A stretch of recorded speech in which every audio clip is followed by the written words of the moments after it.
ҳамдиёрони азиз 11 октябри соли 2023 ҳаст.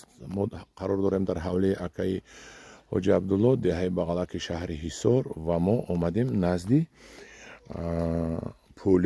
полези он кас агарот мегӯянд ва инҷо дидем шинондагии ин кас чиснок. Акаи Абдулло, шумо гӯед ки ин чиснокро чӣ хел шинондед, кай шинондед, ин қадар хушрӯб омада истодааст? 10 روز شد همین ما جویک کشیدیم کانتر بیوگوموس ریختیم الان دریا جویک 3 قطار همین چسنوک ریختیم شینونده دو آب مونده من همین قش شده اگر بعدی همون ما اگر یک کم ترک دیگه اگر ای بولش همین بیوگوموس تونو که اگر ریزیم با بهتر و خوبتر میشد هم از زمستان چی میکنه هم قوتی همین هر چنده که کم ترک دیرتر شده باید که اولش سنتیابر چیزنوک میکردیم همین انشالله ماه سنتیابر رو دایرو میکنه.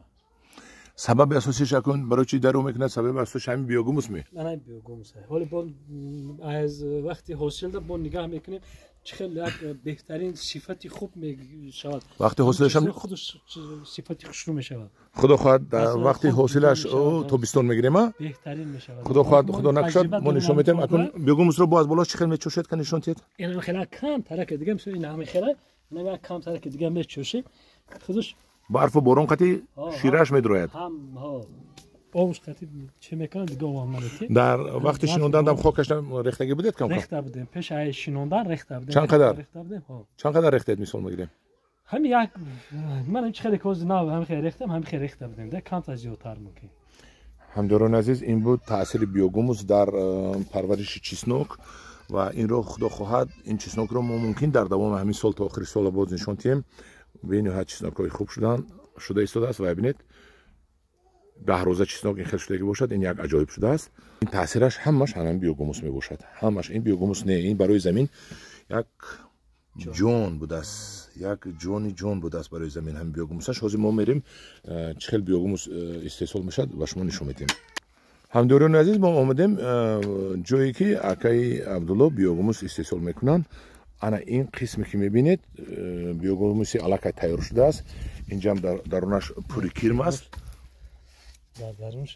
در درونش انا بینید اکای عبدالله گوید که تو کجاش علاقه تیار شده است از کجاش با پوری نو پرتفتید؟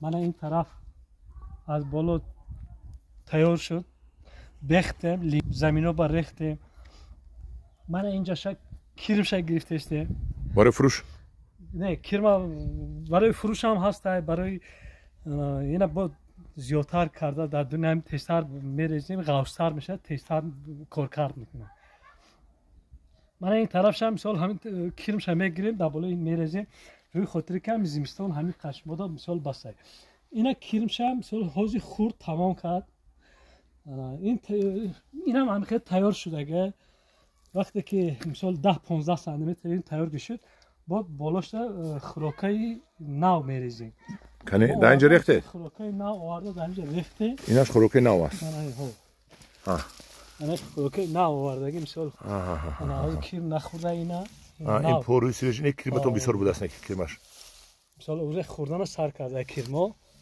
اکن اکای عبدالله یا بر چپا کنید کرمان اختر گیرم من یک بر چپا کنید کرمان اختر گیرم بسیار آدم‌ها همین نوار تماشا نمیکنن بعد یک مو با یگون نوار دیگه میبینن میگن کرمش چیه درباره کرم گپ زنیم همداران عزیز من این کرم ها رو که میبینید کرمای لای خوراک خودمون بوده است لیکن این کرم لای خوراک ما نیست این کرمی کالیفرنیایی میگن برای چی خدمت میکند ما با این کرم پوروی مول میتیم پوروی گوسفند میتیم این کرم پورو رو سویج پورو رو خورده انا این خیل زمینی سیاه کرده میتید انا زمینی سیاه کرده تیار کرده میتید و بعدی بیختن گرفتن انا این خیل زمین میشود التماس کرمش چی کرم برای چی فهموندم من به شما کرمی کالیفرنیایی برای استحصال بیوگوموسش این یعنی که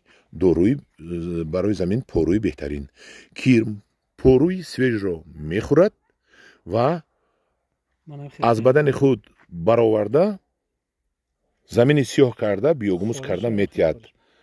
фаҳмоми анинас кирм ва биёгумус. ҳамдиёрони азиз, ин акаи Абдуллои мо дар масоҳати намедонам 100 метри квадрати бошад, 200 метри квадрати бошад, истеҳсоли биёгумусро ба роҳ мондааст ва акаи Абдулло ҷои каду. ҷои каду адинед? ҷои 100 та каду бастагӣ буд ку?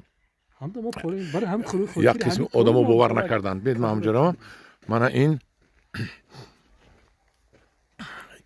ана инҷа порӯи ки аллака кирм хӯрда буд, болашон яшика порӯи свежи қати монданд, кирмо аста яшик да медуроянд, қати яшикаш гирифта дигар ҷо мебаранд ё ин ки мефурӯшанд.